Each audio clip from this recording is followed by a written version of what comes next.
Hello, everyone. Welcome back to another episode of Evolve Unmasked. Today's topic is issues the transgender community faces while getting therapy or mental health issues. Our guest today is Zehra Kamal Alam, a clinical psychologist with 20 years of experience, who did her clinical psychology from the University of Karachi and recently did masters from Columbia University. Zarka Adil, our host, is here to join us today as well. To start off, in Pakistan, how often do you contact with the transgender community and how often do they share their identity with you? I would say that I interact with the community fairly often and fairly regularly. And what happens is that oftentimes it's word of mouth. So if I work with one person who's come in and they've been satisfied or they felt like, okay, this is a person we can trust and we can safely go to, then they would refer other people. So that way, I would say people have come up when people decide to come and they feel discomfort, and because of access to a lot of social media and a lot of other information, people really do their research nowadays. So earlier they may not do that, but now they do a lot of research and they try to see who they can go to.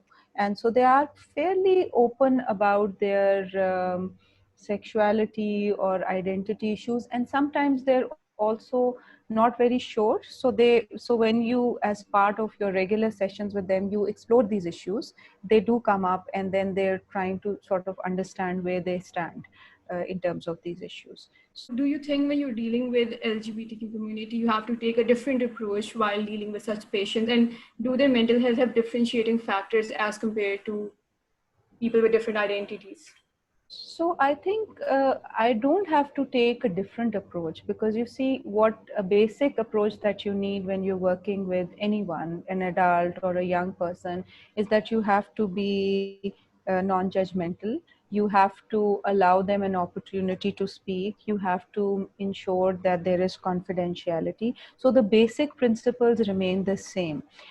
What one has to sort of also work with is to validate a lot of their feelings and to help them understand. So it's almost like, suppose if there's a girl who comes in or a woman comes in and she talks about violence that she's experienced or gender discrimination, then you know that these are issues that do exist in the society. So you will not look at it as a disorder, but you will explore the societal pressures and how that sort of play in their lives. So similarly, the basic principles stay the same of your ethical principles of respect and privacy, and with that you kind of give them information about how their way of living or their way of feeling may at times increase their vulnerability to bullying and other issues. So you try to validate those more and sort of unpack those. But I would not say that I would see them as requiring a different type of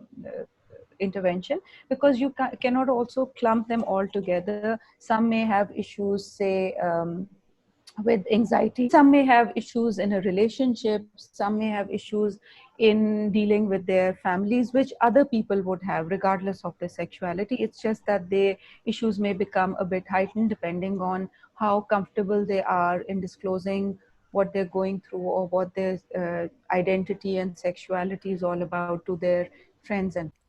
As a psychologist having years of experience in Pakistan, do you think there's a lack of awareness about the mental health of the transgender community? So there certainly is, and you see, what you can say is that things are changing a bit. If I compare to when I started 20 years ago, and I was young like you, interning at different organizations, trying to understand issues of violence and mental health, that there was far less openness and understanding of talking about these issues.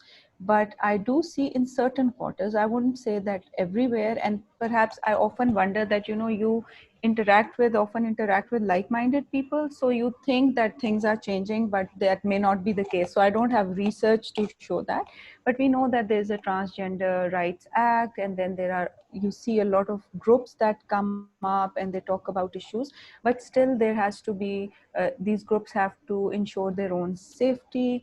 There are social media pages now. So I think overall, people who have access to the social media, they can connect with a lot of like-minded people, but those who don't, or those who may be slightly older, may still have a lot of challenges.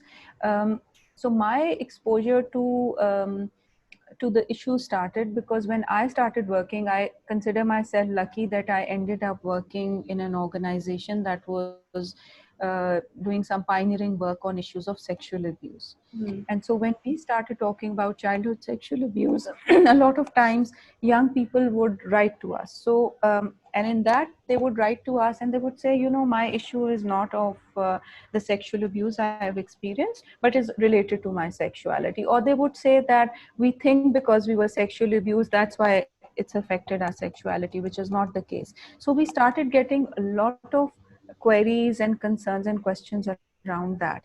So that's where we started realizing that a lot of young people and even adults are thinking about it, and that's an important area to Yeah. think about.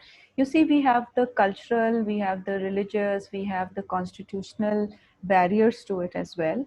And even in countries where there aren't any constitutional barriers, the misconceptions and the discrimination still exists. So हम थोड़े से पीछे हैं, but I do see that आपकी generation, your younger generation is far more open. So अगर US में racism बहुत ज्यादा है, तो मैं कहती हूँ पाकिस्तान में क्लासिज्म बहुत ज्यादा है, राइट? सो वी किसको कितना एक्सपोजर है, कौन किस तरह देखता है, किसको क्या एक्सेस है, कितनी डिस्क्रिमिनेशन, बुलिंग होती है, और फिर फर्दर वायलेंस ये लोग एक्सपीरियंस करते हैं अगर ये अपने बारे में किसी को बताते हैं या फिर कोई इस चीज़ को एक्सपोज होता है. सो या those challenges still You're exist. definitely right.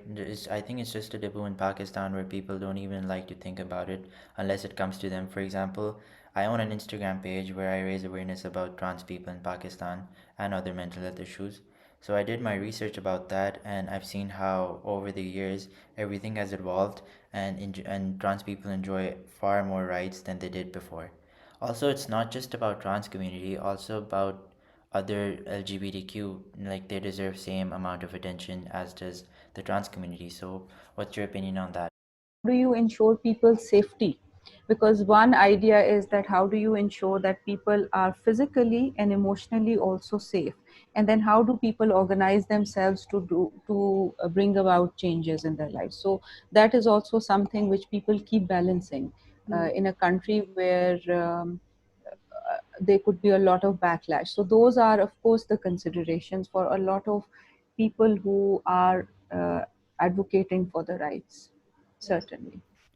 Any particular reason if a person has gone through sexual abuse as a child, is there any relationship with that to why they maybe change their sexuality?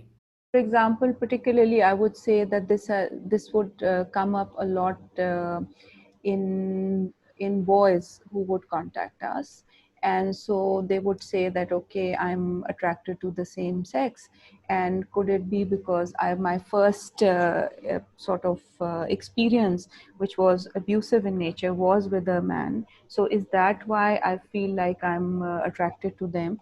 And so that's something then we try to clarify that, okay, it may be the case that your exposure was this way, but that doesn't mean that people's identity is determined by that, because there's no research that sort of shows that there is a link.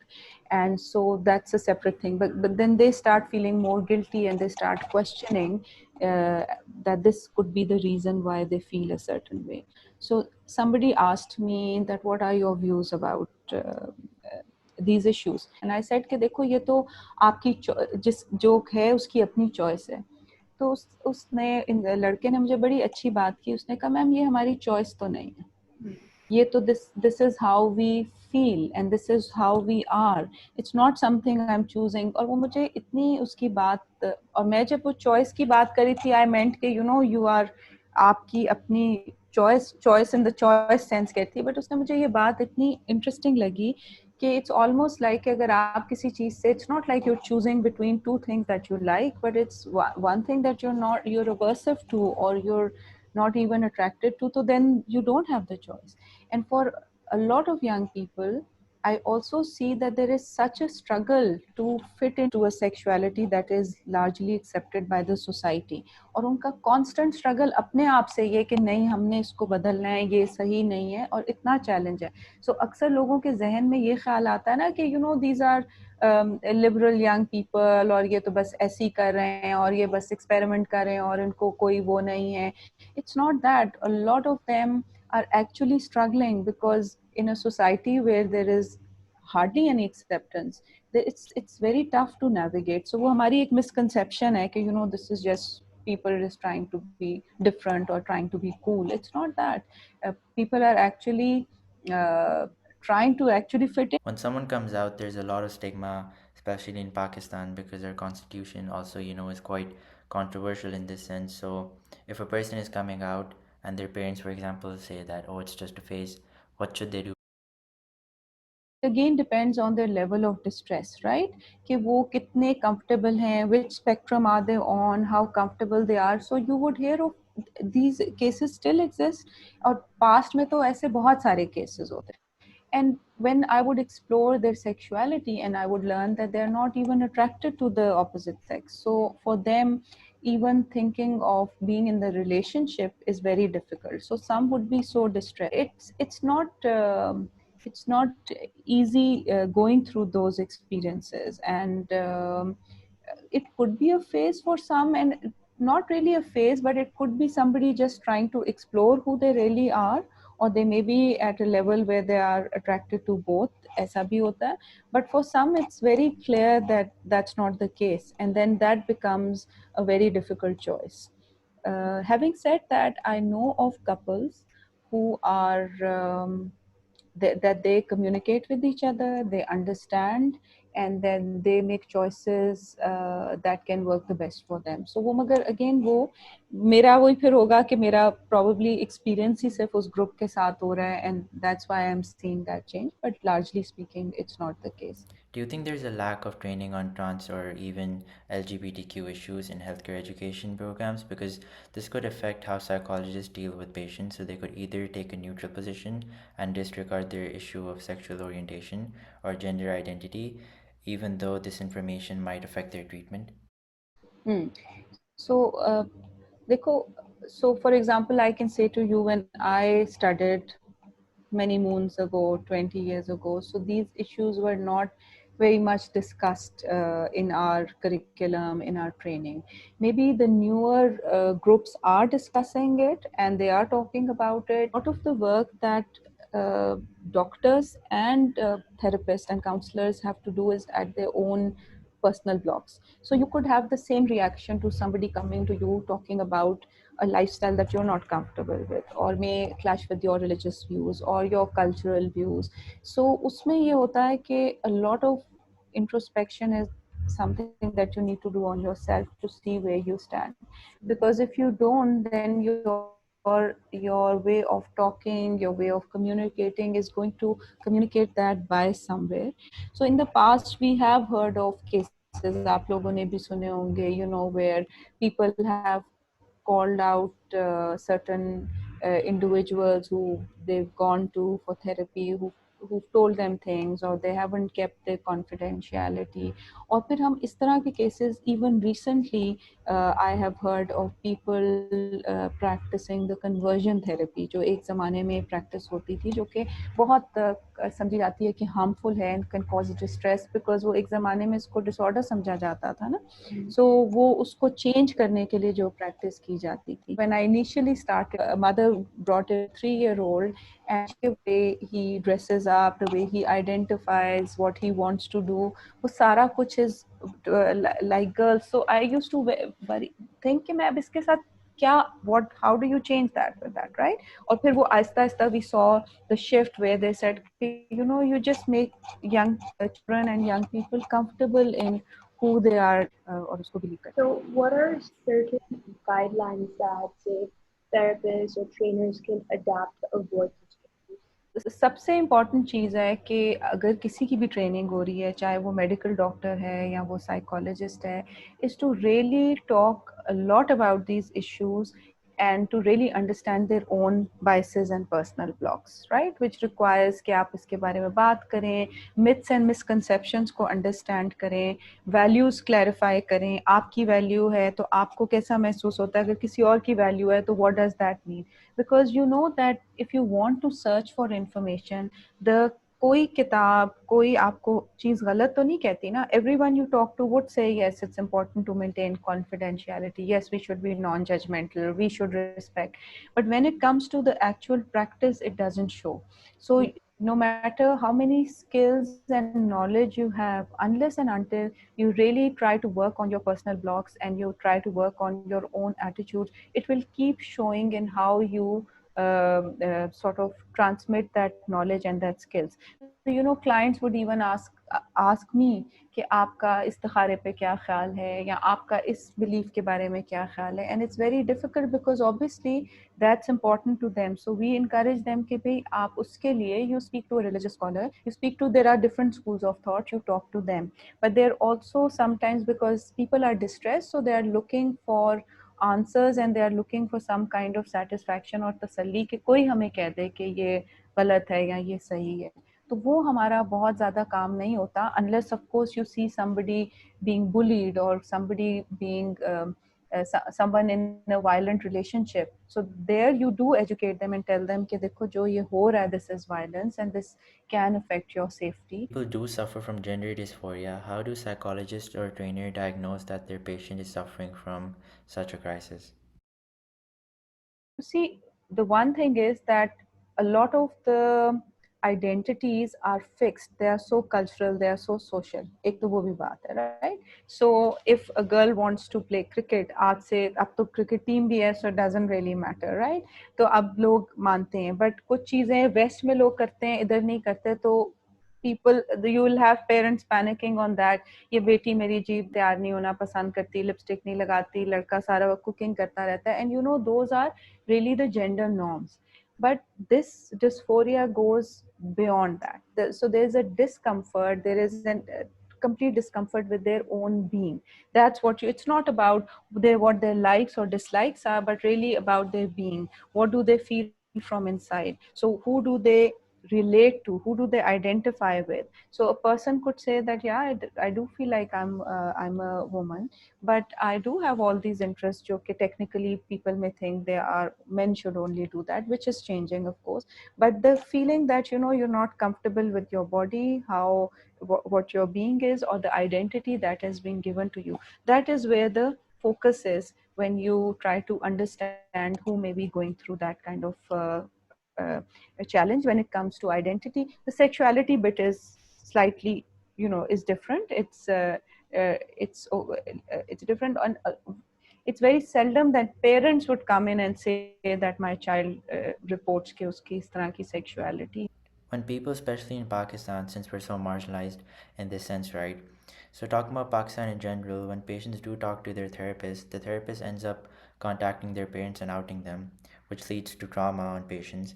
How should the therapist go about this, and is it important to contact their parents, or should this be kept confidential? It's very important to see the age first of all, right? So हमारा the way most of the people work और जो कहते हैं, so if a person is coming in with the, say with a, is 13-year-old and the mother or the father are bringing them in, so there would be a time where you have to speak, you have to involve the parents or you have to speak to the parents.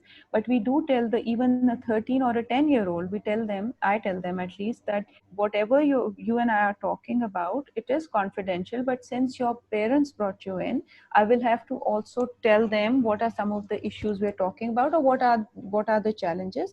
But before I do that, I will tell you what we are going to talk about. And then there are some limits to confidentiality that you tell young people, that if we feel like you may be at the risk of harming yourself, or if there are some sort of drugs involved that could be harmful, then we encourage them to talk to the parents. So, but if it's a slightly older person, is a 21, 22-year-old, you don't have any access to the parents, you can't just tell the parents. Certainly you cannot do this कि आप behind the person who is your client's back आप information किसी को दे दें, that is completely not advised.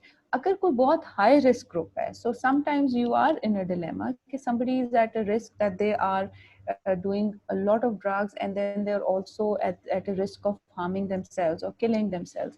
And then you really focus and you tell the young person, you might say, okay, I may not tell them in the next session, but listen, this is something I have to eventually do, and please work with me on that, and you choose. Sometimes they'll say, अच्छा अब्बा को बता दें, अम्मा को ना बताएं, अम्मा को बता दें, अब्बा को ना बताएं. So एक तो ये होता है. But as far as sexuality is concerned and identity is concerned, I would really want to explore more why a psychiatrist or psychologist would want to tell, what would the implications be. So really working with them through those issues, and really working with the child or young person to tell it together, or tell it in a way that they are able to, not like कि किसी की आप शिकायत लगा रहे हो और behind their back obviously आप नहीं बताते. So that becomes problematic, right? Also, if, for example, something goes wrong and there's an incident or something, so do psychiatrists have a board to respond to, or it's just like you guys just ignore it and move on? Like how does that work? No, because the doctors, the psychiatrists, the medical doctors, they are registered or licensed by the PMDC. So they have somebody to report to. Yeah. We don't. And recently there was a bill that was passed by Mr. Riaz Fatehana in the Senate, which was about regulating the work of the psychologist. Yeah. So for example, if you look at my background, so I did a psychology master's, clinical psychology master's from Karachi. Then I was working under supervision of psychiatrists, and so I would get regular weekly supervision. I didn't get any supervision in my academic program because back then कोई ऐसे ज़्यादा programs ही नहीं थे जो कि academic आपको supervision देते हो while you're training. अब कुछ ऐसे प्रोग्राम्स शुरू हुए हैं पाकिस्तान में भी जो कि एकेडमिक सुपरविजन भी देते हैं, और फिर आपको मास्टर्स के बाद भी कुछ प्रोग्राम्स पंजाब यूनिवर्सिटी का, कराची यूनिवर्सिटी के हैं. बट वो trends are changing. You see कई ऐसे भी आए हैं जो बाहर से पढ़ के आए हैं and they were eligible for licensing there.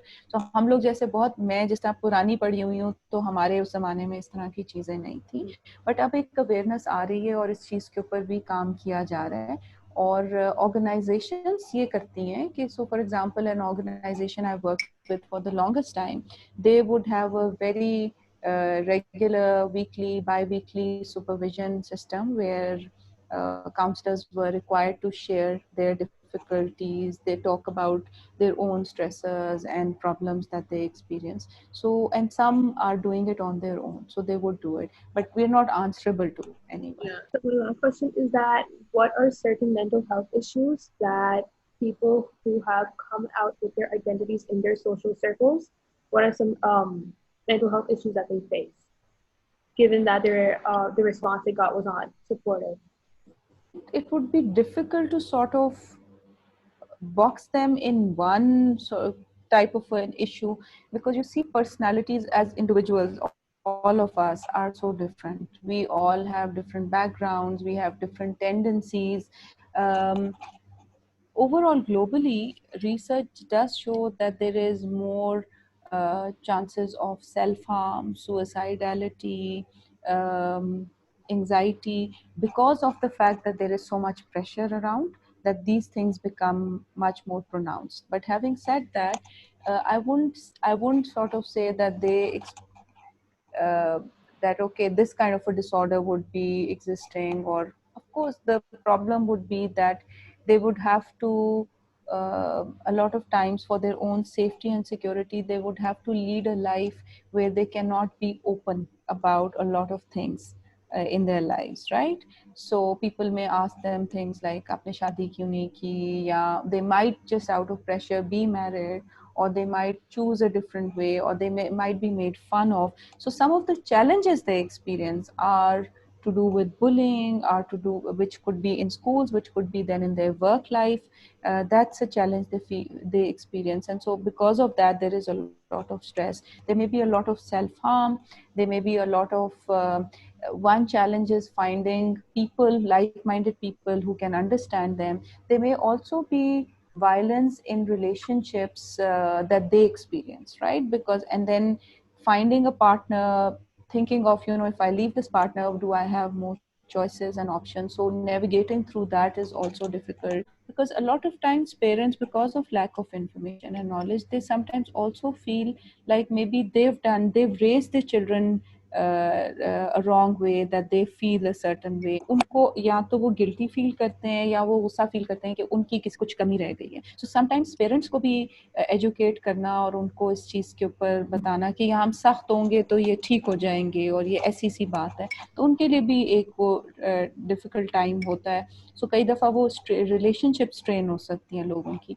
I'm saying all these generally from my experience, but I would not like to sort of say कि हाँ ये होते हैं, but work done globally shows that they become vulnerable to more violence, bullying, and discrimination at workplace, and as a result of that, they could feel they could be more vulnerable to self harm and situations like that. Exactly, like when I did my research, the thing I came across the most was fear of acceptance, which is when, like, when they haven't disclosed their identity, they fear that, oh, will society accept them? And some of them that have disclosed their identity, they don't get treated exactly how they thought they would be, and they end up surrounding themselves with different people, and people that understand their situation. So could you please emphasize on that too? That would also vary from person to person, the degree to which they feel this way. And what I would say to that is that, of course, it's, think of it like this, that suppose you have a certain way of thinking, Yeah. and so suppose your way of thinking is that you question patriarchy, you're a feminist, you don't believe in certain things that are said, so you'll obviously make like-minded friends, and also you'll think of people who are there. I often say this to some of my clients who are struggling with what would people say to us. And I Yeah. often say to them, कि देखो, when you go and meet people and when you're doing things, you there are there are so many roles that you play, you have so many identities. It's really up to you who you want to tell and who you don't want to tell. It's not an obligation on you that you have to tell somebody. ठीक है, Yeah. so आपकी identity के बहुत सारे layers हैं. At the end of the day, what is important is how comfortable you feel with your own self. And if you feel like कि हाँ, ये मेरे 2 3 या 4 friends या loved ones हैं, इनको मैं जरूर बताना चाहता हूँ या चाहती हूँ, so that I am more comfortable, that's something you work at. But if you want to tell everyone, is that something, what would it do for you? Is that a choice you want to make? And how important it is to focus on your own. Well, viewers, that's a wrap. Thank you so much, Dr. Zehra, for taking your time out and joining us today. If you guys need any sort of help, please be sure to check out our Instagram page and our website, which features our hotline. And yes, take care. Bye bye. Thank you so much for watching.